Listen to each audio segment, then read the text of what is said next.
tinggal di istana bersama orang tua yang mulia, berhadapan dengan bidadari-bidadari, pelayan-pelayan, tempatnya indah. Pokoknya tidak terbayangkan bagaimana indahnya kehidupan dia waktu itu.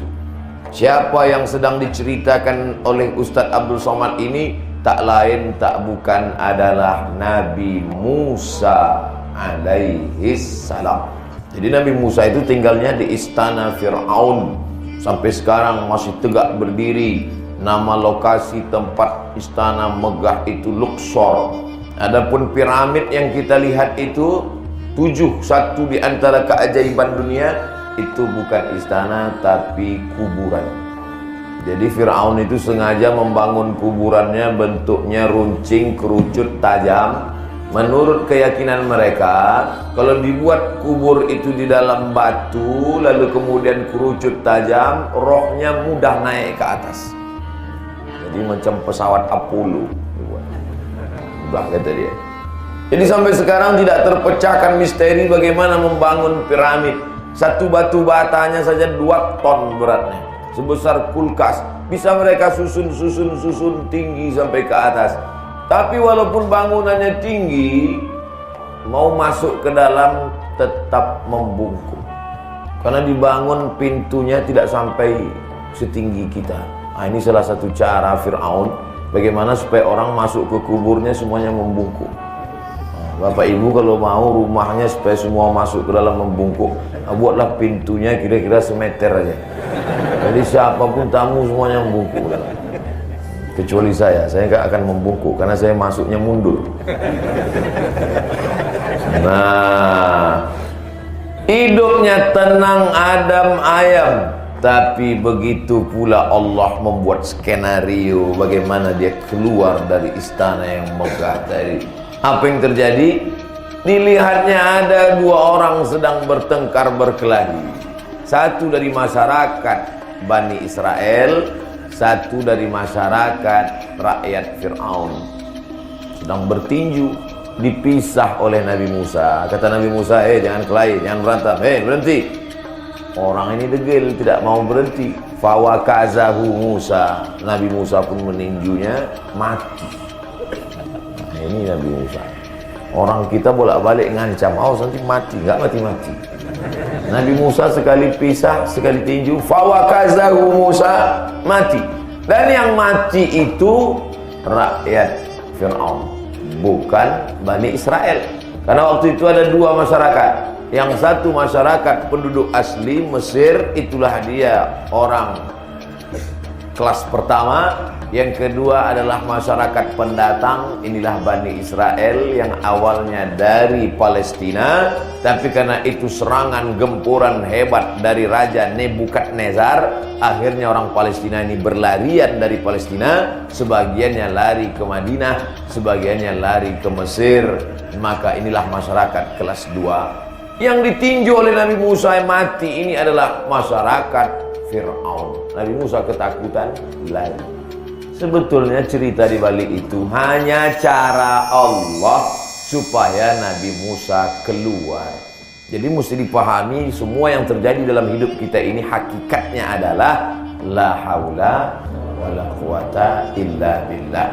Sedangkan Nabi Musa saja begitu cara Allah membuat dia, kondisi dia supaya hatinya tak terikat kepada Fir'aun, supaya tidak terikat kepada istana yang megah, supaya tidak terikat kepada benda, dilepaskan Allah Subhanahu wa ta'ala. Jadi mana tahu bapak, ibu meninggal anaknya, meninggal istrinya, meninggal ayahnya, meninggal ibunya. Itu sebenarnya cara Allah supaya hati kita tidak tergantung kepada manusia, bergantungnya hanya kepada la ilaha illallah. Kalau hilang benda kita, hilang materi yang paling kita cintai, diambil orang, terbakar, hanyut, itu cara Allah supaya kita lepas dari keterikatan benda. Terikat dengan ayah, terikat dengan emak, dilepaskan Allah. Nabi Musa alaihissalam sebelum anak-anak, sebelum akil balik, sudah dilepaskan dari ikatan ayah dan ibu. Ikatan yang paling kuat adalah ikatan ayah dan ibu, dilepaskan Allah. Kapan itu? Wa auhayna ila ummi Musa, kami ilhamkan kepada ibu Musa, an ardi'ihi, susukan anakmu, fa in khifti alaihi, kalau kau takut anakmu disembelih Fir'aun, fa alqihi fil yammi, hanyutkan dia ke sungai. La takhafi, jangan kau takut, wa la tahzani, jangan kau sedih, inna radduhu ilaiki, nanti kami akan kembalikan dia kepadamu, wa ja'iluhu minal mursalin, kami akan jadikan dia salah seorang dari rasul utusan kami. Ikatan yang pertama, hati terikat kepada manusia, ayah dan ibu. Nabi Musa sudah dilepaskan Allah. Bagaimana dengan Nabi Muhammad SAW? Sama. Nabi Musa sama dengan Nabi Muhammad, dilepaskan Allah dari ikatan ayah. Walamma tamma min hamlihi syahrani ala ashuril aqwalil marwiyah, ketika sempurna hamilnya 2 bulan dalam perut ibunya, tufiya bil madinatil munawwarati abuhu Abdullah, meninggallah ayahnya di kota Madinah bernama Abdullah. 2 bulan dalam kandungan, putus hubungan dengan ayah. 4 tahun di atas dunia, putus hubungan dengan ibu. Allah ingin lepaskan manusia-manusia ini terlepas dari ikatan kepada ayah dan ibu. Wahai adik-adik, anak-anakku yang yatim, jangan sedih, karena sesungguhnya Allah sayang dengan engkau, supaya lepas hatimu dengan siapapun. Sekarang krisis anak-anak kita adalah ada anak yang kaya raya, dibesarkan dengan kemewahan sampai tidak tahu bagaimana cara mengikat tali sepatu. Ini penyakit luar biasa.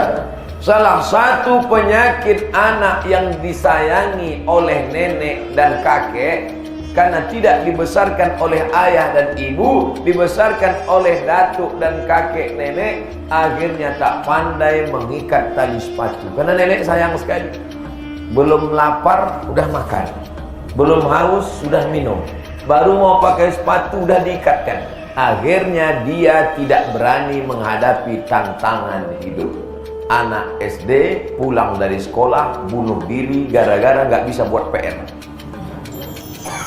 Ustaz dapat berita dari mana? Ada yang ngirim ke saya. Artinya apa? Tidak punya kesiapan mental menghadapi masa depan. Makanya nabi-nabi itu digembleng oleh Allah Subhanahu wa ta'ala. Jadi maksud Ustaz, anak kami mau kami jadikan yatim. Bukan begitu berarti. Buat anak itu mandiri, kirim ke pondok pesantren. Saya baru pulang dari Kudus. Ustaz kan nggak dikasih masuk Kudus, dikasih masuk ceramah aja nggak boleh. Sampai di sana saya berkunjung ke para kiai. Ada pondok pesantren yang Bo Al-Quran yang didirikan oleh almarhum Mbah Arwani. Anak masuk pesantren taman SD. Bahkan bukan taman SD, taman SD masuk pesantren, SMP biasa. Anak masuk pesantren SD kelas 1, kelas 2, kelas 3, kelas 4, kelas 5, kelas 6 tamat hafal Quran. Mudah-mudahan anak kita menjadi para penghafal Quran. Jadi biasanya orang masukkan anak ini setelah akhir balik taman SD umur 13. Ini enggak, TK langsung masuk. Wah, ini betul-betul putus hubungan, diikatkan dia dengan Al-Quran. Kadang bapaknya kuat, ibunya nggak kuat. Begitu anak diletakkan, sehari bengkak biji mata, nangis. Kamu kenapa? Kata suami. Anak, jangan nangis. Kata bapaknya kuat, tegas, jangan nangis. Daripada anak kita menjadi pecandu narkoba, pemabuk, sakau, lebih baik dari pesantren. Ibunya marah pula, yang melahirkan kan aku, kata dia. 9 bulan 10 hari dia di perutku, aku menangis. Bapak itu pula anggota ikatan suami takut istri. Dia pula dia. Oleh sebab itu maka pendidikan dari Nabi Musa, pendidikan dari Nabi Muhammad SAW, jangan buat hatinya terlalu terikat dengan kita, karena kalau sudah terlalu terikat berat. Memangnya Ustaz Abdul Somad gak sayang dengan ibu Ustaz Somad? Oh, saya sangat terikat dengan ayah dan ibu saya. Saya masih ingat waktu emak saya melayat jenazah meninggal, jarak dari rumah 5 km. Dia pergi diam-diam, saya kejar lari. sakingkan sayangnya kepada ibu. Tapi kemudian pada saat umur kelas 2 SD dilepasnya saya, kemudian saat SMP ditinggalkannya saya, habis itu kemudian saat kuliah dilepasnya saya pergi jauh. Sehingga ketika beliau meninggal, sakit juga rasa hati, rindu juga luar biasa, tapi kita sudah punya kemandirian. Mandiri, ayah, ibu, ini ikatan yang pertama. Allah ingin buat Nabi Musa dan Nabi Muhammad SAW hatinya hanya tergantung kepada Allah Subhanahu wa ta'ala. Itulah makna ucapan kita tadi, afdhalul dzikri fa'lam annahu la ilaha. Kenapa orang masuk neraka? Gara-gara terlalu sayang kepada ayah dan ibu. Loh, sayang pada ayah dan ibu kan masuk surga, Pak Ustadz. Birrul walidain. Betul kalau caranya benar. Dibuatkan rumah ayah, rumah ibu besar, megah, mewah, mobil, perhiasan. Tapi ternyata dari cara yang haram. Sebetulnya ayah ibu kita pun tidak mau menerima itu semua. Maka putuskan hubungan.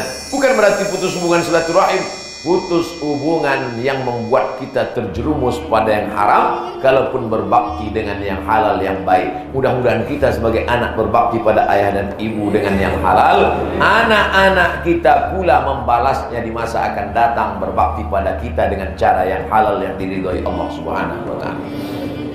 Kemana Nabi Musa lari? Nabi Musa lari tak tentu arah, bernaung di bawah sepohon kayu. Pohon kayu itu dilihat Nabi Muhammad SAW ketika Isra dan Mi'raj di atas bersama Jibril. Nabi Muhammad bertanya, Jibril, itu ada sebatang pohon kayu hijau. Pohon kayu apa itu?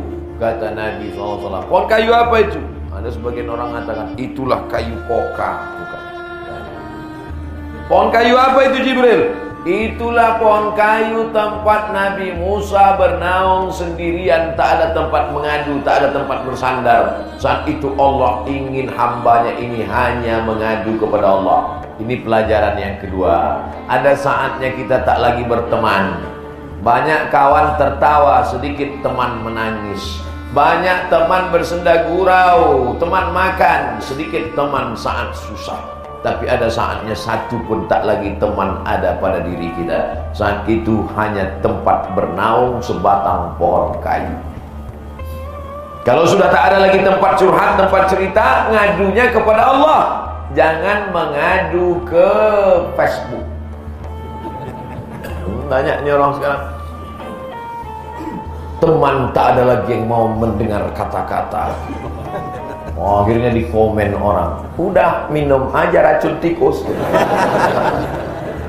Kalau satu pun manusia sudah tak ada mau mendengar kata-kata kita, maka berbisiklah ke bumi, berbisiklah ke tanah.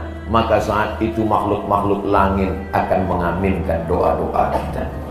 Usolli sunnatal hajat raka'ataini lillahi ta'ala. Allahu Akbar. Di sujud terakhir mengadulah kepada Allah, berbisiklah ke tanah, tempelkan kening ke lantai, ya Rabb, ya Allah. Habis itu diam. Karena kalau diomongkan sholatnya batal. Sholat kalau pakai bahasa Indonesia batal. Maka manggil saja, menyeru, ya Rabb, ya Allah. Habis itu ngadunya dalam bahasa Indonesia, ya Allah. Karena kalau diucapkan, ya Allah, jodoh kok nggak datang juga, oh batal sholat. Ya Rabb, habis itu dalam hati. Kalau sampai dilafazkan satu kata saja bahasa Indonesia, bahasanya batal. Mintalah kepada Allah Subhanahu wa ta'ala, luahkan segala yang ada. Mau menangis di pintu Ka'bah jauh. Ada orang berkata, saya ngadunya kepada Allah hanya di pintu Ka'bah, Pak Ustaz. Ongkos berapa? Iya kalau dapat trapel yang betul. Kalau tidak, umroh Cengkareng namanya. Maka ikut sunnah Nabi. Aqrabu ma yakunul 'abdu min rabbih wa huwa sajid. Orang yang paling dekat dengan Allah bukan ketika di Makkah, bukan ketika di Taman Raudhah, tapi kapan? Wa huwa sajid, ketika dia sedang bersujud. Maka saat sujud itulah adukan segala keluh kesah kepada Allah. Nabi Musa alaihissalam ketika itu mengadu berdiri di bawah pohon kayu, tak ada tempat untuk mengadu. Di saat itu Nabi Musa melihat dari kejauhan ada orang ngantri panjang antrian. Nabi Musa mendekat. Pelajaran yang ketiga, jangan sendirian, tapi gabungkanlah diri dengan jamaah. Makanya kalau nampak orang ramai, datang. Ada orang ramai, datang. Kalau ramainya baik, ikut. Ramai, datang. Rupanya dangdut, pergi. Nah, ini jangan ceramah saya dipotong. Kenapa ente ikut ini? Ingat ceramah Ustaz Somad waktu subuh di Tabalong kemarin, di Tanjung kemarin. Apa kata dia? Kalau ada keramaian, datang. Terus nikmati. Oh, ini tak betul. Ini dia plesetkan ceramah saya. Nampak dari jauh ada keramaian, ada orang, jangan bertahan sendirian. Dia mesti berjamaah. Kata Nabi, alaikum bil jamaah. Ini pesan yang ketiga dari Nabi Musa alaihissalam. Nah, maka dia pun mendatangi orang ramai. Nabi Musa lihat ramai sekali. Apa yang menyebabkan orang ramai? Ternyata ada sumur tempat mengambil air, tapi lubang sumur kecil sekali gara-gara ada batu yang bergelinding dari atas bukit menutup pintu sumur. Kecil. Itu beda sumur dulu sama sumur sekarang. Sumur sekarang memang pintunya kecil karena disedot pakai mesin. Sumur dulu besar harus ditimba, tapi pintu sumur tertutup. 30 orang laki-laki gagah perkasa tidak sanggup menggeser batu itu. Datang Nabi Musa sendirian, dia geser. Pantasan sekali tinju mati. Sendiri Nabi Musa. Jadi tenaga Nabi Musa itu adalah 30 laki-laki yang gagah perkasa. Itu Nabi Musa alaihissalam. Maka digeser oleh Nabi Musa, akhirnya bisa. Kata mereka, karena engkau yang bisa membuka ini Nabi Musa, silakanlah ambil air. Tapi Nabi Musa melihat ada antrian ini perempuan. Nabi Musa mengedepankan perempuan. Kata Nabi Musa, ladies first. Perempuan dulu. Gabungkan diri dengan jamaah. Pelajaran yang keempat apa dia? Tolong orang lemah. Karena di antara yang panjang aja ini ada perempuan yang lemah. Maka dipanggil Nabi Musa, perempuan duluan. Perempuan itu pun mengambil air, dia junjung ke atas kepalanya mau dibawa pulang. Jangan pernah berhenti menolong orang lemah, karena dari pertolongan pada orang lemah itulah Allah akan mengangkat derajat kita insya Allah. Tolong orang lemah. Pada kasus ini perempuan, di tempat yang lain tidak selamanya perempuan. Nah, ini jangan nanti kamu udah nolong orang lemah, saya belum lihat perempuannya belum tolong. Enggak selamanya perempuan. Bisa juga orang tua, bisa juga anak yatim, bisa juga fakir miskin. Cari orang lemah. Ustaz, saya ini sedang masalah usaha saya Pak Ustaz. Gimana ini? Sholat sunat sudah, zikir sudah, hati enggak juga tenang. Cari suatu kampung. Di kampung itu ada orang yang paling lemah. Saking lemahnya sampai nggak bisa keluar rumah gara-gara hutang seliling pinggang. Sampai-sampai nggak bisa beli beras karena tukang beras sudah tidak ngasih hutangan lagi. Tanya dia, Pak tukang beras, ya siapa yang hutang yang paling banyak di sini? Ada itu orang. Ini saya bayarkan, bulan depan kasih dia beras lagi. Tapi betul-betul dia orang baik yang terjebak, bukan memang profesi tukang hutang. Insya Allah kalau itu kita lakukan, man yassara an mu'sirin yassarallahu anhu, maka Allah akan melepaskan dia dari segala kesulitan. Wallahu fi aunil abdi maka al abdu fi auni akhihi. Allah akan menolong seorang hamba selama hamba itu mau menolong saudaranya. Pertolongan itu datang dari siapa? Dari Allah. Hamba yang ditolong itu menolong. Doa dia kepada Allah, ya Allah, sebagaimana orang ini sudah melepaskan aku dari kesulitan, lepaskanlah aku ya Allah. Tapi memang zaman sekarang ini Bapak Ibu, menolong orang susah ini kadang seperti menolong anjing terjepit. Sudah lepas kita digigitnya. Maka jangan pernah tobat berhenti menolong orang susah. Banyak juga di antara kita ini, saya nih Pak Ustaz, tobat menolong orang susah. Tobat dari sabu-sabu bagus. Taubat dari narkoba bagus, tapi taubat dari nolong orang susah jangan. Walaupun berkali-kali orang susah mengkhianatimu, jangan pernah, karena anggap itu adalah ujian dari Allah Subhanahu wa ta'ala.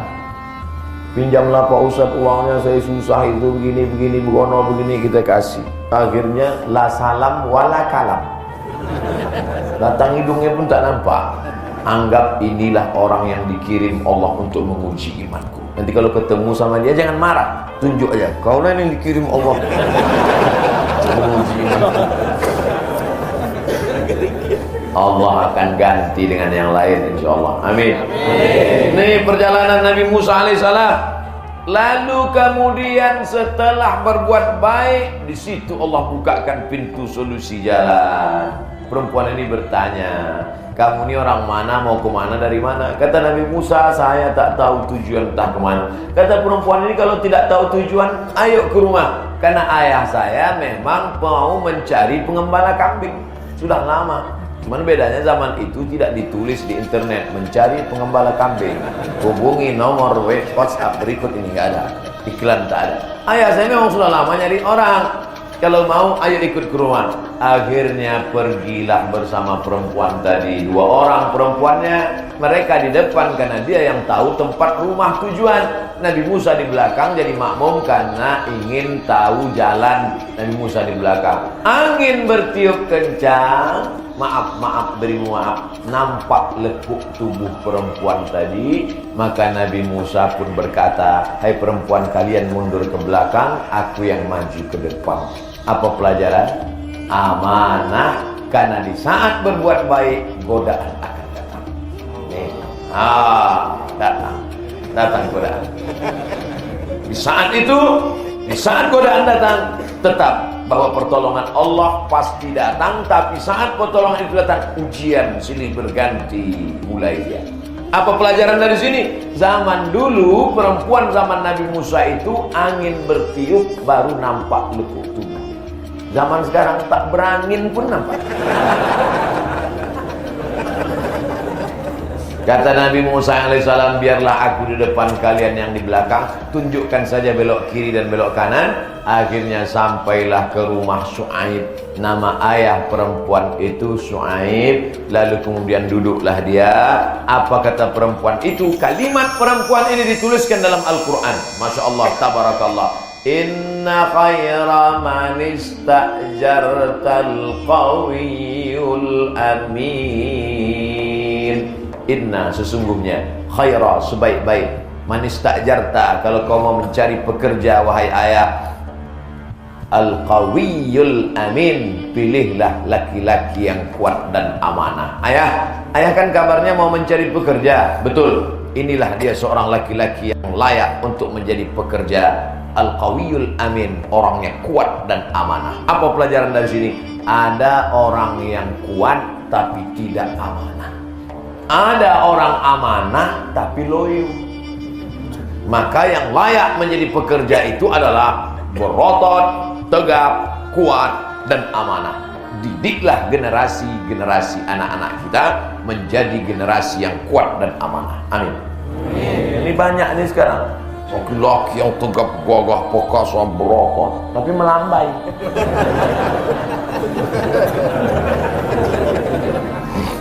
Nauzubillah. Diselamatkan Allah anak-anak kita dari LGBT. Al-qawi, kuat, al-amin, amanah dia. Nah, ketika sampai pada level itu, Allah akan berikan solusi fisik Nabi Musa. Tapi ayah curiga. Ini pelajaran penting. Ayah mesti selalu curiga terhadap anak gadisnya. Kau tahu dia orangnya kuat dan amanah? Betul ayah. Sudah berapa lama kau kenal dia? Dari mana kau tahu dia kuat dan amanah? Mengapa kau bisa hukum dia kuat dan amanah? Siapa yang mengenalkan engkau? Baru tadi aku kenal dia ayah. Baru tadi kenal kau tahu dia kuat dan amanah? Karena saat kami ngantri, aku lihat dengan mata kepala aku, didorongnya batu itu terbuka. Aku tahu dia orangnya kuat. Dari mana kau tahu dia amanah? Ketika aku di depan, dia belakang, angin bertiup, disuruhnya aku ke belakang, dia ke depan, karena matanya dia jaga, tak ingin melihat lekuk tubuh kami. Memang ini yang hebat, lulus fit and proper test. Jadi anak gadis bapak ibu tidak perlu lama-lama untuk mengenal laki-laki. Ini pacaran sampai 2 tahun. Pas ditanya, gimana nak, calonmu itu amanah atau jujur apa enggak? Enggak tahu. Jadi selama 2 tahun ngapain? Makan mie ayam sama bakso aja. La ilaha illallah Muhammadur Rasulullah. Fit and proper test harus ketat. Bapak harus selektif. Ibu harus bertanya, ini siapa laki-laki ini yang datang bersamamu ini? Jangan dipersilakan mereka masuk ke rumah kita padahal tidak mahram. Bonceng-bonceng tak tentu arah. Maka pelajaran dari kisah hidup Nabi Musa alaihissalam. Soalnya kalau udah cerita Nabi Musa ini yang terbayang orang, apa yang anda bayangkan tentang Nabi Musa? Laut terbelah. Memang betul cerita laut terbelah, tapi ini ceritanya masih panjang. Bisa sampai azan zuhur nih kalau cerita.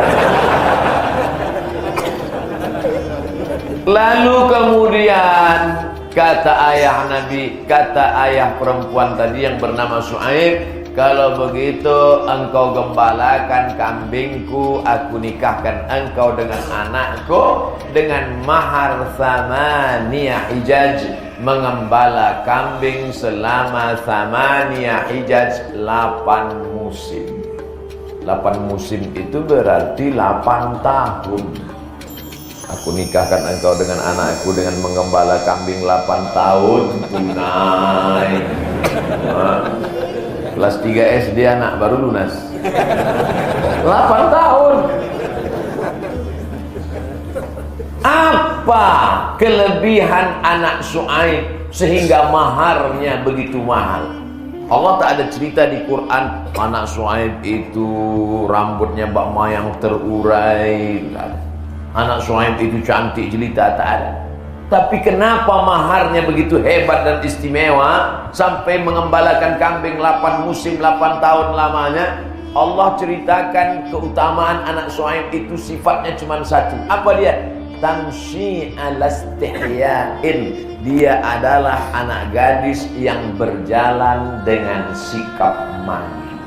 Ternyata perempuan yang punya rasa malu harganya tinggi, ditebus dengan mahar 8 tahun mengembala kambing-kambing.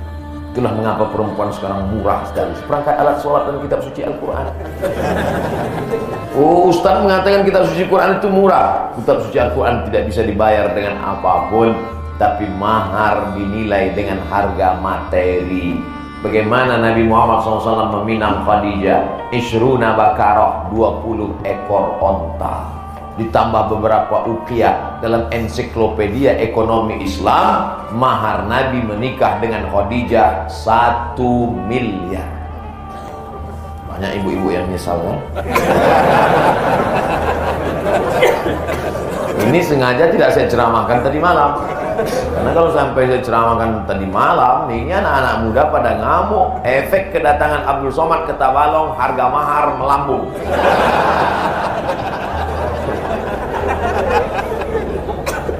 Kalau ada bapak ibu yang pasang mahar mahal, itu bukan jual anak, tapi maksudnya untuk modal mereka nanti melanjutkan kehidupan. Makanya mahar itu buatlah yang bisa dijual dan harganya stabil. Dan harga yang stabil itu adalah emas. Aku nikahkan engkau dengan anakku dengan seperangkat perhiasan emas tunai, maka pasanglah mahar. Yang sudah nikah, sudah, jangan dibahas lagi. Nanti kalian pulang dari sini, mama, ternyata bermasalah mahar kita kemarin. Yang mudah itu sudah, mudah-mudahan menjadi kebaikan-kebaikan yang Allah. Adapun yang belum, yang muda-muda sekarang, bagus. Sebagus-bagus perempuan, aqalluha mahran, yang maharnya rendah murah. Jadi jangan tinggikan mahar. Tadi Ustaz ini membingungkan ceramah. Tadi kata dia mahar Nabi 1 miliar, ini tiba-tiba turun. Pahami dengan baik. Yang saya maksud ini tinggi mahar itu penghormatan pada perempuan. Tapi kalau laki-laki itu tidak sanggup, jangan kita beratkan substansi maknanya. Tengok dia datangnya. Calon menantumu itu datangnya gimana? Udah jelas dia naik ojek. Janganlah tuntut dia macam-macam. Kamu mau nikah dengan anak saya, mahar kamu harus 1 miliar. Pulang tak datang dia lagi. Baca koran besok, seorang pemuda terjun ke sungai. Mudah-mudahan anak-anak lajang kita cepat ketemu jodohnya. Dan calon-calon mertuanya pula setelah mendengar pengajian ini diturunkannya maharnya. Yang mengaminkan tadi anak-anak muda. Nah, 8 tahun ditebus anak gadis itu sifatnya cuma satu, tamshi ala istihya, berjalan dengan rasa malu. Sekarang banyak perempuan tidak tahu malu. Kita pula yang malu menengok dia. Dulu perempuan malu memperlihatkan auratnya, sekarang kita pula yang malu menengok dia memakai pakaian yang tak layak. Itu kita nengok nunduk.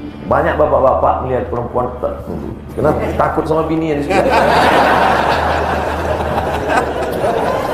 Apa yang dimuliakan Allah Subhanahu wa taala. Didiklah anak-anak gadis kita, IQ-nya tinggi, IP-nya 4, S2, S3, tapi punya rasa malu. Malu memperlihatkan rambutnya, malu tubuhnya, celananya sempit, malu anak umur 18 pakai baju umur 8 tahun. Malu kalau tidak berbakti pada orang tua, tidak mencium tangan ayah dan ibu. Malu kalau tidak menunjukkan prestasi. Al-haya syu'batun minal iman. Malu satu cabang dari cabang keimanan. Orang yang tak punya malu berarti tak ada iman dalam dirinya. Didik anak, cucu, menantu menjadi orang yang punya rasa malu. InsyaAllah anak-anak kita punya malu, insyaAllah. Amin. Lalu kemudian digembalakannya lah kambing. Setelah mengembala kambing 8 tahun lamanya, lulus menjadi rasul. Hampir semua, bukan hampir semua, semua nabi-nabi itu pernah mengembala kambing. Nabi Muhammad SAW sebelum memperdagangkan jual beli barang-barang punya Khadijah, pertama mengambil upah mengembala kambing. Nabi Isa alaihissalam sang pengembala domba. Nabi Musa alaihissalam 8 tahun mengembala kambing. Tes kesabaran dengan mengembala kambing. Pagi-pagi kambing sudah dibawa 30 ekor, nanti petang pulang kambing yang pulang mesti 30 ekor. Kalau mati satu diterkam serigala, gagal. Kambing yang dibawa tidak semuanya kuat. Ada kambing yang sehat, jalan cepat. Ada kambing yang sakit, jalan di belakang. Semua kambing harus makan. Jangan sampai pulang petang ada kambing yang kelaparan. Maka mengembala kambing ini harus punya kesabaran yang luar biasa. Makanya ke depan mencari pemimpin itu harus kita buat fit and proper testnya mengembala kambing. Sebelum dia mampu mengelola manajemen, mengatur manajemen konflik, mengatur manusia, itu mengembala kambing. Saya yakin dan percaya kalau dibuat ini banyak yang tak lulus. Seleksi penerimaan anggota legislatif, surat fotokopi KTP, pas foto nomor 4 sudah mengembala kambing. Sulit juga. Ustaz Somad pernah mengembala kambing? Belum. Makanya saya ini tak lulus fit and proper test. Kesulitan mengembala kambing ini luar biasa. Bagaimana kesabaran, bagaimana keuletan, bagaimana kesungguhan, bagaimana keseriusan. Sebelum mengembalakan, mengelola orang, sebelum punya manajemen mengatur manusia, mesti bisa mengatur kambing-kambing ini. Ini luar biasa. Itu yang dilakukan oleh Nabi Musa alaihissalam. Sudah punya kesiapan, hati tidak tergantung pada manusia, lulus dari mata yang jelalatan, sudah mengembala kambing 8 tahun lamanya, sudah mental siap, barulah disuruh Allah menghadap kepada Fir'aun. Dia pun berdoa, Rabbi syrahli sadri. Pertama yang dimintakan untuk menghadapi musuh, lapangkan dadaku. Karena kalau sudah dada terasa sempit, di mana letak jantung itu? Di dada. Sebelah kiri apa kanan? Sebelah kiri. Sebelah kiri. Maka kadang-kadang bapak ibu kan terasa itu sempit. Terasa sempit Pak Ustaz. Kenapa sempit? Kotak wakaf dekat. Kadang mau dia kadang-kadang tiba-tiba sempit. Kadang bulan-bulan tua mau juga dia sempit. Disarankan dokter banyak-banyak minum jus timun gitu. Itu kemarin jamaah yang datang waktu pengajian Ustaz Somad kok udah nggak kelihatan lagi, kemana dia? Kena serangan jantung, penyakit mendadak.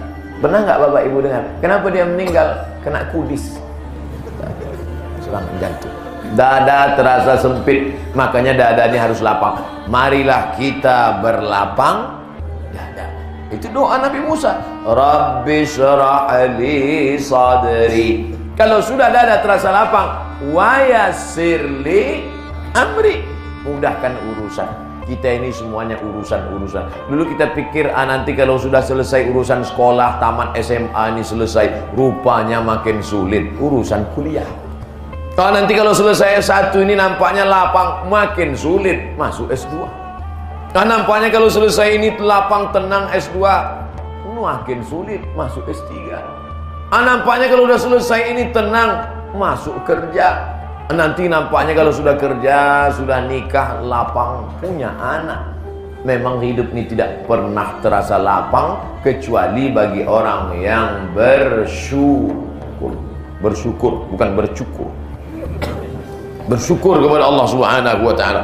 Maka senantiasa doa ini pagi, petang, siang, malam. Rabbi syrah li sadri wa yassir li amri wahlul 'uqdatam min lisani. Lapangkan dadaku, mudahkan urusanku, buat lidahku lancar bicara dan orang paham apa yang aku bicarakan. Tadi saya mulai jam 5:10, selama 45 menit saya ngomong ini. Kira-kira Bapak Ibu paham nggak omongan saya? Saya khawatir juga nih. Kalau ada orang ngomong 15 menit ngalor ngidul nggak jelas, itu dua kemungkinan. Kita yang stres atau dia depresi. Nabi Musa tidak ingin nanti ngomong di depan Fir'aun nggak jelas ngomongnya, maka dia minta Rabbi syrah li sadri wa yassir li amri wahlul 'uqdatam min lisani yafqahu qawli waj'al li waziran min ahli. Berikanlah aku seorang saudara yang bisa menolong aku. Dada lapang, urusan mudah, ngomong lancar tapi sendirian, gak bisa. Dada lapang, urusan mudah, ngomong lancar, tapi harus ada seorang penolong. Siapa dia? Harun akhi. Harun. Makanya Nabi Musa itu ditolong oleh Nabi Harun. Nabi Isa ditolong oleh Hawariyun. Wa idz qala Isa ibnu Maryam lil Hawariyin. Ingatlah ketika Isa anak Maryam berkata kepada Hawariyin, "Man ansari ilallah?" Siapa yang menolong aku menegakkan agama Allah? Qala al Hawariyun. Hawariyun berkata, "Nahnu ansarullah." Kami akan menolong engkau menegakkan agama Allah. Abdul Somad datang ke Tabalong ditolong oleh kawan-kawan, sahabat-sahabat alumni Al-Azhar. Saya kalau datang ke Aceh, alumni Al-Azhar. Datang ke Medan, alumni Al-Azhar. Datang ke Kalimantan Selatan, Kalimantan Barat, ada sahabat-sahabat, tim-tim. Sampai di sini alumni-alumni mempertemukan, dibantu oleh Pak Bupati, Wakil Bupati, Bapak Kapolres, Bapak Dandim, semua hadir semuanya. Intinya jangan angkuh, jangan sombong, jangan ego, one man show. Sendiri aja. Saya bisa jalan sendiri Pak Ustaz. Nanti kalau kau mati, ngali kubur sendiri. Makanya kalau ada orang tidak mau berjamaah, sholat berjamaah tidak mau, tahlil berjamaah tidak mau, maulid berjamaah tidak mau, ini orang-orang tidak usah diajak, datang aja ke rumahnya. Pak, kata Pak RT, Pak RW, kami sudah lihat Bapak tidak mau berjamaah, jadi kami cuma cara sarankan aja, ini kami kasih cangkol, nanti kalau mati gali sendiri. Orang begini kalau diajak dia malah ngotot, Pak. Ayo ke masjid ya. Jangan ajak saya. Kamu mau ngajak saya ke masjid, kamu belum lahir saya sudah haji, tahu? Oh, sombong. Nah, jadi caranya gitu aja. Besok kasih aja dia cangkol, belikan hadiah. Nah, ini kau gali kubur kau sendiri. Insya Allah kumat darah tingginya mati dia kon. Kita doakan semoga dapat hidayah insyaallah. Nah, Nabi Musa alaihissalam ditolong oleh Nabi Harun. Qad ujibat da'watukuma. Doa kalian berdua dikabulkan Allah. yang berdoa cuma satu, Nabi Musa, tapi doanya dikabulkan Allah karena berdua. Itulah mengapa tadi Abdul Somad yang berdoa, jamaah mengaminkan. Allahumma inna nas'aluka salamatan fid din, amin, wa afiatan fil jasad, amin, wa ziyadatan fil ilmi, amin. Walaupun gak ngerti apa kata Ustaz itu, aminkan aja. 5 tadi amin waktu dalam solat subuh. Allahumma hdina fi man hadait, amin, wa afina fi man afait, amin, wa tawallana fi man tawallait, amin, wa barik lana fi ma a'tait, amin, wa qina bi rahmatika syarra ma qadait, amin. Sisanya tak usah diaminkan karena bukan doa. Yang 5 itu saja diaminkan karena doa. Sedangkan sisanya itu bukan doa tapi sana, pujian. Fa innaka taqdi, ikut baca. Fa innaka taqdi wa la yaqdu 'alaik wa innahu la yadhillu man walid wa la yu'izzu man adait. Tabarakta rabbana wa ta'ala falakal hamdu 'ala ma qadait. Yang hafal, yang tak hafal diam aja lah. Habis sholat, kok diam? Kau pun diam juga, aku tengok tadi. Yang tidak hafal doa kunut, aminkan saja, jadi makmum, sholatnya tetap sah. Cuman mana tahu, ini mana tahu, kan tak selamanya bangunnya tepat waktu. Pas tiba-tiba istri ngajak jadi imam, bang, kau kan imamku dunia akhirat, katanya, pucat. Doa kunut tak apa, pak usah kunut silent. Itu tadi Ustaz Somad waktu jadi imam kunutnya kedengaran. Kamu kok nggak kedengaran, Mas? Itu namanya kunut silent. Mazhab Maliki kunutnya nggak kedengaran sama sekali. Maliki, nanti Bapak Ibu mana tahu pergi ke Tunisia, Aljazair, Maroko, Mauritania, 4 negara ini mazhabnya Maliki. Itu kunutnya nggak kedengaran, angkat tangan aja imam. Tiba-tiba Allahu Akbar. Sedangkan mazhab Syafi'i kunutnya setengah jahar, setengah sir. Itu Syafi'i. Tapi Hanafi dengan Hambali nggak pakai kunut sama sekali. Ikhtilaf tentang masalah ini. 3 kunut. Kunut sir, kunut setengah sir, nggak pakai kunut sama sekali. Waktu kita di Masjidil Haram, Masjid Nabawi, pakai kunut apa enggak? Enggak. Kenapa tidak pakai kunut? Karena Saudi Arabia ditetapkan kerajaan Sultan dipimpin oleh Malik King Abdul Aziz, yang sekarang ini cucunya Muhammad bin Salman bin Abdul Aziz, putra mahkota. Mereka menetapkan negara Saudi Arabia berdasarkan mazhab Hambali. Makanya bismillahnya sir. Alhamdulillahirabbil alamin. Subuhnya pun tak pakai kunut. Dulu orang mempermasalah kunut nggak kunut ini. Sekarang alhamdulillah tempat kita tidak lagi dipermasalahkan karena memang tidak lagi sholat subuh. Alhamdulillah. Nah, saya sebetulnya ragu-ragu kalau di satu daerah itu mau jadi imam. Biasanya saya minta imam tetap saja. Tapi tadi Pak Wakil Bupati mengatakan, Ustaz Somad maju jadi imam. Siap. Alhamdulillah. Biasa masjid kita kalau subuh pakai kunut enggak? Oh, alhamdulillah. Pakai kunut. Seandainya masyarakat tadi jawab, pakai kunut. Tidak, Pak Ustaz. Tidak boleh membuat yang berbeda dengan jamaah. Jadi kalau jamaah pakai kunut, pakai kunut. Mestinya tadi saya tanya, apakah pakai kunut? Nah, sebentar Pak Ustaz, kami voting dulu. Biasa, sudah pakai kunut, pakai doa bersama, pakai zikir, baik. Karena kadang ada masjid itu tidak ada zikir, tiba-tiba zikirnya pelan aja. Saya zikir kuat, subhanallah, subhanallah, subhanallah. Ada jamaah apa? Yang zikir kuat betul, yang zikir sir betul, yang salah yang tak berzikir.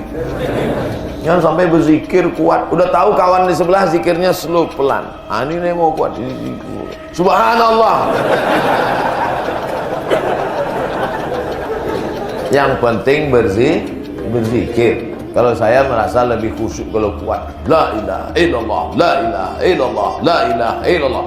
Kata Syekh Abdul Wahab Sya'rani, sampai bergetar dari ujung rambut sampai ke ujung kaki. Saya ucap la ilaha illallah itu ke tangkai jantung. La ilaha illallah, la ilaha illallah. Apa yang sering kita dengar, apa yang sering kita pikirkan, apa yang sering kita lihat, apa yang sering kita renungkan, itulah nanti yang akan datang saat sakaratul maut. Jadi kalau kita sering berzikir ini, subhanallah, alhamdulillah, Allahu akbar, la ilaha illallah, Allahumma shalli ala sayyidina Muhammad, la ilaha illallah, maka insyaallah saat sakaratul maut nanti tidak sulit orang membisikkan la ilaha illallah, langsung connect dia. Tapi orang yang tidak berzikir la ilaha illallah, nggak connect dia. Ini jamaah subuh ini pasukan inti yang tadi malam ramai sejauh mata memandang itu. Ini dia pasukan inti. Pasukan inti. Kalau sudah sholat subuhnya seperti sholat Jumat, tak lama lagi Palestina akan merdeka. Ini kan seperti sholat Jumat ini. Tak lama lagi Palestina akan menjadi negara merdeka Palestina. Dan kita mensupport itu insyaallah. Amin. Tapi musuh masih ada. Fir'aun belum tenggelam. Lalu kemudian Allah perintahkan, idhab ila fir'auna innahu tagha.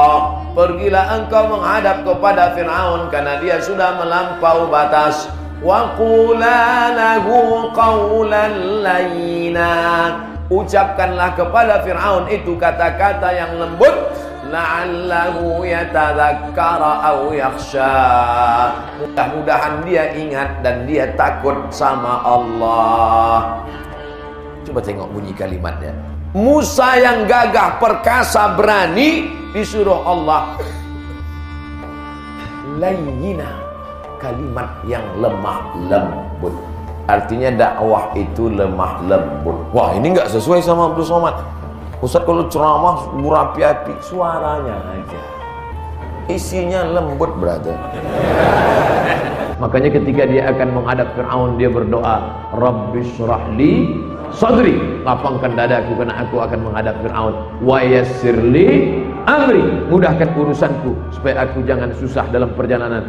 Wahlul 'uqdatan min lisani, hilangkan kendala yang ada pada lidahku. Yafqahu qaul, supaya Fir'aun nanti bisa ngerti apa yang aku ucapkan. Begitu salah satu pendapat tafsir ulama. Allah selamatkan dia, Allah yang menurunkan pertolongan. Setan tak dapat menyesatkan kalau Allah sudah menurunkan pertolongan. Maka mintalah kepada Allah. Qul huwallahu ahad, katakan Allah Esa, minta tolong kepada dia. Allahu, mentang-mentang nama dia diulang terus. Di mana Muhammad sallallahu alaihi wasallam hijrah? Palestina. Kemana dia menghadap awal salat? Palestina. Di mana lahirnya dan dibesarkannya Isa? Palestina. Lalu bagaimana dengan Musa? Apa hubungan Musa? Allah memerintahkan Musa membawa keturunan Nabi Ishak yang ada di Mesir, yang tertekan oleh Fir'aun. Bawa keturunan Ishak ini menyeberang ke bumi Palestina. Berapa orang yang dia bawa menyeberang Laut Merah itu? 600.000 orang. Begitu disebutkan dalam kitab tafsir. 600.000 orang dipukulkannya tongkatnya. Pukulkan tongkatmu hai Musa.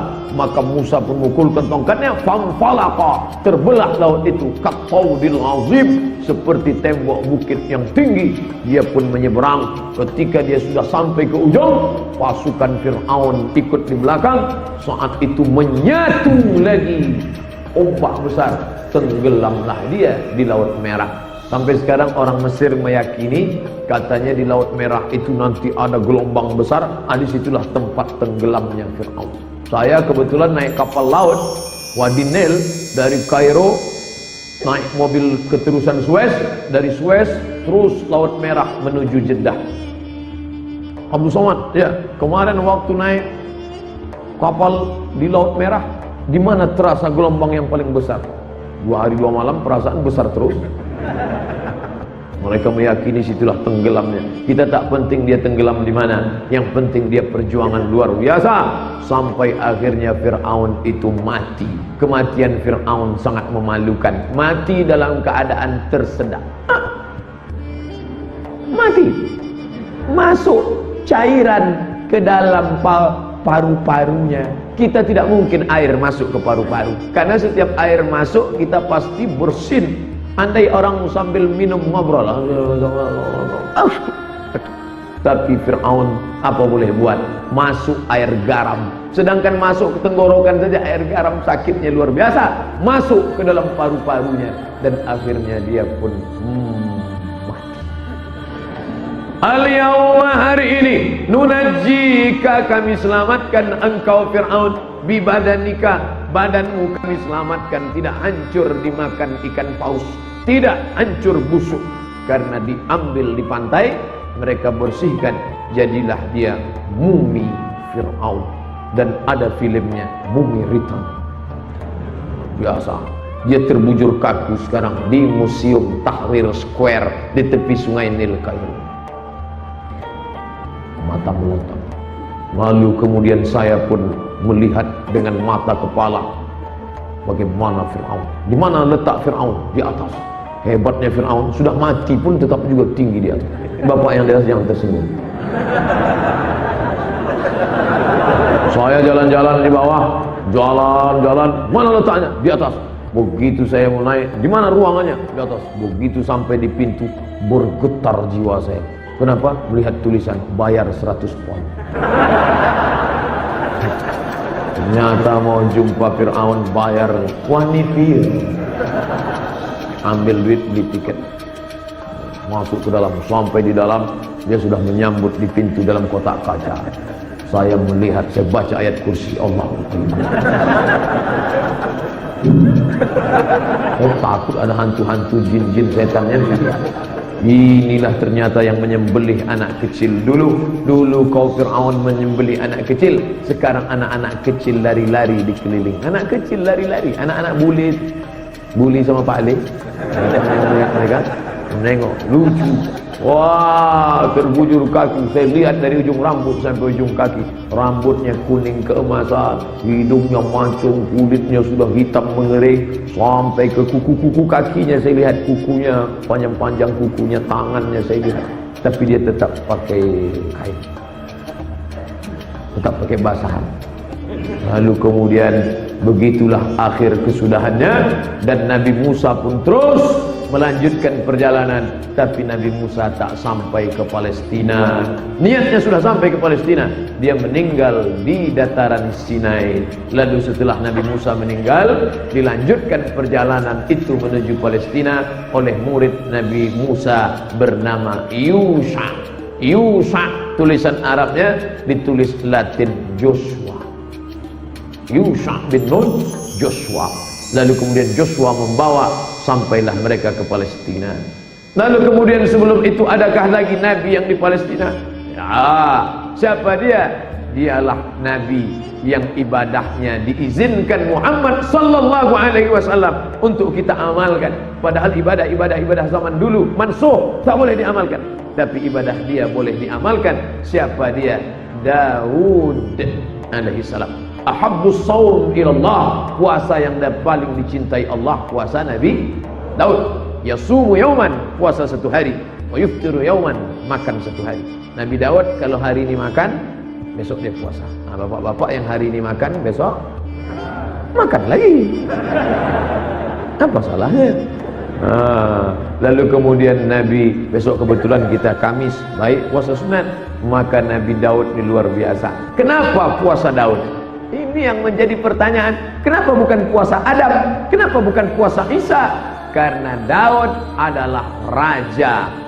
Makanya mereka menyebut dia King David. Daud punya anak raja juga, King Solomon, Sulaiman alaihissalam. Mereka menyebut Solomon. Bahkan katanya ada penulis baru sampai pula kerajaan ini ke Yogyakarta, Sleman. Masya Allah. Baik yang dimuliakan Allah. Kenapa Nabi Daud? Karena Nabi Daud berkuasa raja, tapi masih sempat puasa sunnah. Nabi Daud itu raja Pak, bukan ustaz, tapi masih sempat puasa sunat 1 bulan 15 hari. Ini raja puasa. Ini baru jadi RT, udah tak pernah puasa. Mohon maaf Pak RT, jangan tersinggung. Dan Nabi Daud itu manusia yang paling sibuk. Kenapa Nabi Daud manusia paling sibuk? Karena Nabi Daud itu istrinya, tolong tenangnya, 100 orang. 100 Bu. 100 istrinya. Masih sempat dia puasa sunat sebanyak 15 hari dalam sebulan. Wa alanna lahul hadid. Kami lunakkan hadid, besi. Hadid, besi bisa lunak di tangan Nabi Daud. Nabi Daud melunakkan besi untuk membuat baju besi tameng perang. Baju besi Daud dia sendiri yang buat, dilunakkannya besi dengan tangannya, dijadikannya baju besi untuk perang, lalu dijualnya. Hasil penjualan dengan tangan itulah dia ambil untuk makannya, karena dia tak ingin makan syubhat. Nabi Daud alaihissalam jauh dari syubhat karena pekerjaan dengan tangan, puasa sunat banyak dan berpuasa. Lahir anaknya Sulaiman alaihissalam. Lalu kemudian ini juga ada di Palestina. Sebelum itu ada yang lebih tinggi, yang namanya tadi kita sebut 4 kali. Kama sallaita ala Ibrahim wa ala ali Ibrahim, kama barakta ala Ibrahim wa ala ali Ibrahim. Ibrahim alaihissalam kampungnya bukan di Palestina, tapi di Babel, Bangka Belitung, Babilonia, Irak, Babilonia. Kemudian dia hijrah pindah ke Palestina bersama istrinya Sarah. Lalu di sana dia tak punya anak, lama menikah tak ada anak. Rabbi habli minas shalihin, Rabbi habli minas shalihin. Adinda, karena kita tak juga punya anak, izinkan aku buka cabang. Akhirnya dibukalah franchise. Dia pun menikah dengan Hajar. Dari Hajar itu lahirlah seorang anak laki-laki bernama Ismail. El Tuhan, El Tuhan, Ilah dalam bahasa Arab. El Isma, kabulkanlah. El ya Tuhan, Ismail, kabulkanlah ya Tuhan. Tapi jangan gara-gara ini nanti pulang, di mana rumah bapak kabulkan ya Tuhan? Rumah siapa? Rumah Pak Ismail. Begitu anaknya lahir, dia beri nama Ismail alaihissalam. Lalu kemudian 13 tahun sesudah itu, jarak Ismail dengan Ishak bukan dekat, 13 tahun. Setelah 13 tahun, ternyata Allah mau menunjukkan, hai Ibrahim, istrimu yang dikatakan orang ajuzun aqim, ajuz perempuan tua, aqim mandul, tak mungkin punya anak. Allah berkehendak, innama amruhu idza arada syai'an ayyakula lahu kun fayakun. Akhirnya setelah 13 tahun, perempuan yang divonis mandul itu pun bisa punya anak, melahirkan anak bernama Ishak. Ini pelajaran penting. Ibu-ibu juga punya hujah. Nanti kalau bapak berkata, nampaknya kita sudah lama, tenang bang, setelah 13 tahun nanti lahirnya. Akhirnya lahirlah anak bernama Ishak. Maka kita sebut Ali Ibrahim, keluarga Ibrahim, keluarga kecil Ibrahim yang luar biasa. Ibrahim, Sarah, Hajar, dari Sarah lahir Ishak, dari Hajar lahir Ibrahim alaihissalam, lahir Ismail alaihissalam. Cucu cicit keturunan inilah yang menjadi nabi-nabi yang diutus Allah subhanahu wa ta'ala ke bumi Palestina. Dan Nabi Muhammad dari jalur Ibrahim juga, karena Muhammad itu adalah anak dari Abdullah, Abdullah anak Abdul Muttalib, Abdul Muttalib anak Hashim, Hashim anak Abdi Manaf, Abdi Manaf anak Qusay, keturunan daripada Kilab, Lu'ay, Fihir, cucu cicit dari Adnan, Adnan keturunan Ismail, Ismail anak kandung Ibrahim alaihissalam. Ibrahim sudah berkata, nanti dari anak cucu keturunanku akan ada nabi terakhir yang akan memimpin dunia, dialah Muhammad sallallahu alaihi wasallam. Dan Isa juga berkata, apa kata Isa? Ya'ti min ba'dismuhu Ahmad, akan datang nabi terakhir sesudah aku nanti, namanya Ahmad. Ada yang GR ketika disebut Ahmad. Aku itu siapa? Ahmad Musaddiq. Nanti kalau semua yang nama Ahmad ngaku nabi, Nasrullah ngaku nabi juga. Setelah engkau, aku nabi juga. Mana ayatnya? Idza jaa nasrullahi wal fath. Nasrullah ngaku nabi. Dan setelah Nasrullah ada lagi nabi terakhir. Siapa dia? Qul huwallahu ahad, Allahus samad. Ahmad itu nama dia juga. Muhammad dia, Ahmad dia, Al-Fatih dia, Al-Khatim dia, Al-Fatihu lima sabab, Al-Fatihu lima ughliq, Al-Khatimu lima sabab, Nasirul haqqi bil haqq, yahdi ila siratikal mustaqim. Ahmad dia, Muhammad dia, Al-Fatih dia, Al-Khatim dia, Al-Hami dia, Al-Aqib dia, Al-Hashir dia, Toha dia, Yasin dia. Ala Taha Rasulillah salatullah salamullah ala Yasin Habibillah. Pulut kuning pun keluar. Bapak Ibu yang dimuliakan Allah Subhanahu wa taala, maka jangan terpukau dengan nama. Orang boleh satu, namanya bisa banyak. Sama dengan ini. Ustaz siapa tadi yang ceramah? Ustaz Somad. Loh, yang kemarin kami cari di internet kok bukan Somad, siapa? UAS. Ustaz Abdul Somad. Bukan ujian akhir semester. Bapak Ibu yang dimuliakan Allah Subhanahu wa taala, saya ingin menceritakan inilah makna ungkapan firman Allah, Allazi barakna haulah. Kami berkahi sekeliling Palestina karena di sana bumi para nabi. Ibrahim hijrah ke sana, Isa di sana, Musa pindah ke sana, Muhammad sallallahu alaihi wasallam menghadap ke sana, bumi yang penuh berkah. Jadi kalau ada orang hari ini nulis di koran, Twitter, nge-tweet, tulis update status, kita tidak ada hubungan apa-apa dengan Palestina, nggak usah terlalu repot dengan Palestina, ini kepalanya bengkok. Hubungan kita dengan Palestina bukan hubungan bilateral, bukan hubungan negara, bukan hubungan kebangsaan. Palestina adalah keyakinan, asyhadu an la ilaha illallah wa asyhadu anna Muhammadan Rasulullah. Siapa yang percaya pada Allah, percaya kepada Muhammad Rasulullah, maka dia mesti membela Palestina. Semua yang ingin merampas Palestina, maka harus batil, harus musnah di muka bumi ini, termasuklah Donald Bebek. Allahu Akbar. Nanti kalau ada anak-anak muda kita turun ke jalan, biro, bidam, begini ya, Allahu Akbar, Allahu Akbar. Datang bapak-bapak bawa mobil. Apa nih anak-anak repot-repot Palestina? Apa yang ribut-ribut dengan Palestina? Biarkan aja urusan negara mereka. Bapak Islam apa enggak? Kamu ragu dengan Islam saya? Gak yakin saya ini Islam? Tes saya. Tes saya kalau gak percaya saya ini Islam. Nanti kalau kita main tas tes, setiap orang datang buka celananya. Udah sunat apa belum? Kau mesti tunjukkan cintamu pada Palestina. Maka jangan heran tadi kalau Pak Ketua Masjid pakai sorban Palestina. Palestina, save Palestine. Bangga kita melihat anak muda pakai baju gambar intifada, save Palestine, we love Palestine. Bangga kita. Walaupun nggak sholat. Janganlah. Kalau sudah tulisannya Palestina, tentu sholat. Tapi masjid yang baju yang bertuliskan Palestina jangan dibawa sholat. Ini gambar intifada, orang sedang memanah, dipakainya sholat. Allahu Akbar. Orang yang di belakang nih.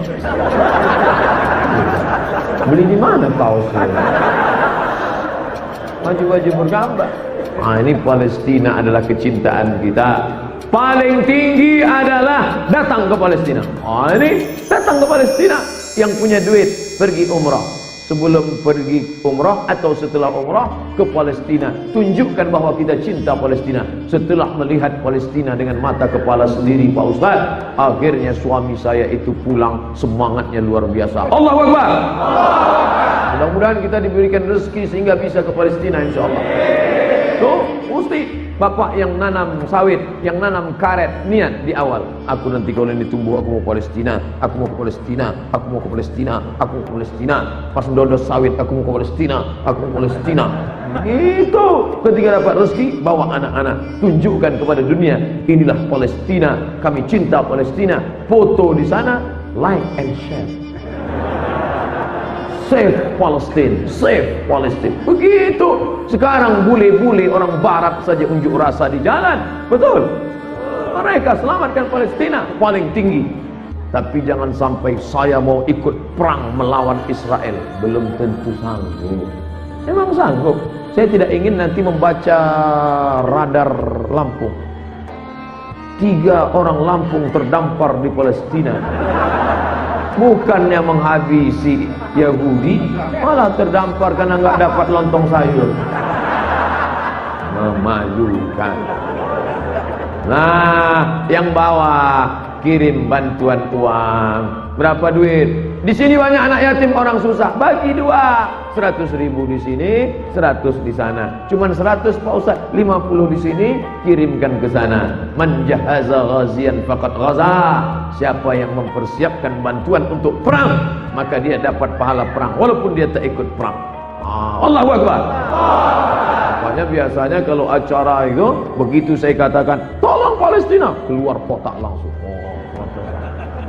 Palestina keluar kotak. Berapa kotak yang keluar Pak? Ada 10 Pak Ustaz. Tolong kawal, jangan sampai pulang 5. Satu orang bertanggung jawab bawa. Udah agak jauh, tarik.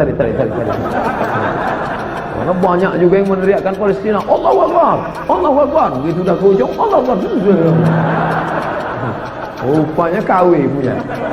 Banyak yang KW sekarang.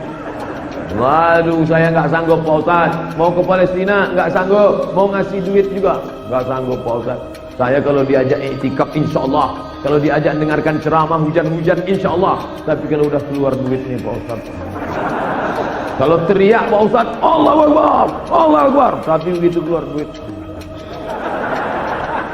tak bisa. Oke, yang paling rendah doa. Angka doa. Saya belum pernah, setiap khutbah belum pernah saya tinggalkan. Kalau khutbah Jumat saya tetap Allahumma ansur ikhwanan al-mujahidin fi Palestin. Amin. Amin. Kata jemaah. Apa yang kau tangiskan tadi? Ustaz Somad doa untuk Palestina. Ustaz Somad berdoa untuk Palestina. Emang kau ngerti bahasa Arab? Enggak. Terus Palestina kata dia. Palestina itu pasti Palestina. Oh. Masya Allah. Nah, kalau saya diminta sholat jadi imam, saya memang menolak. Saya takut khawatir menimbulkan fitnah. Ini saya tak tahu masjid ini bismillahnya sir apa jahar. Sementara saya di masjid dekat rumah saya jahar. Bismillahirrahmanirrahim. Alhamdulillahi rabbil alamin. Ar-Rahmanir-Rahim. Itu saya tunjukkan bahwa saya bisa jadi imam. Tempat bisa jadi imam. Ustaz Somad itu ceramah aja. Setiap jadi imam bisa. Cuma saya tak mau menimbulkan fitnah. Tiba-tiba saya baca jahar. Bismillahirrahmanirrahim. Selesai sholat orang marah. Ustaz, masjid ini bismillahnya sir. Ini kan masjid Muhammadiyah. Alhamdulillahirabbil alamin. Saya tak tahu masjid ini pakai kunut apa enggak. Nanti tiba-tiba dibuat kunut rupanya enggak berkunut, dibaca berkunut rupanya enggak berkunut, enggak berkunut rupanya berkunut. Akhirnya orang bukan mencerna ceramah kita, pulang dia dari masjid, gimana Ustaz Somad tadi? Ternyata enggak pakai kunut. Dia tak ingat isi ceramah, menimbulkan fitnah. Nah, oleh sebab itu maka Anakku Masya Allah dibawa orang tua ke masjid untuk mengingatkan ada pengajian. Nanti setelah anak-anak yang nangis-nangis tadi, yang jerit itu besar, mereka lah yang akan mengundang Ustadz Somad kembali ke masjid. Ini yang tadi umur 5 tahun akan datang, mereka sudah umur 25 tahun menjadi remaja masjid. Dia cari daftar Ustadz yang pernah berceramah ke Lampung. Ustadz Abdul Somad, nomor HP, teleponnya. Assalamualaikum. Waalaikumsalam. Betul nih Ustadz Somad? Tak salah lagi. Kami ketua masjid Pak Ustadz, dulu waktu Ustadz datang, saya waktu itu masih kecil. Oke. Bisa Ustadz datang? I'm coming. Tapi kami lebih meyakinkan, apa betul nih Ustadz? Iya.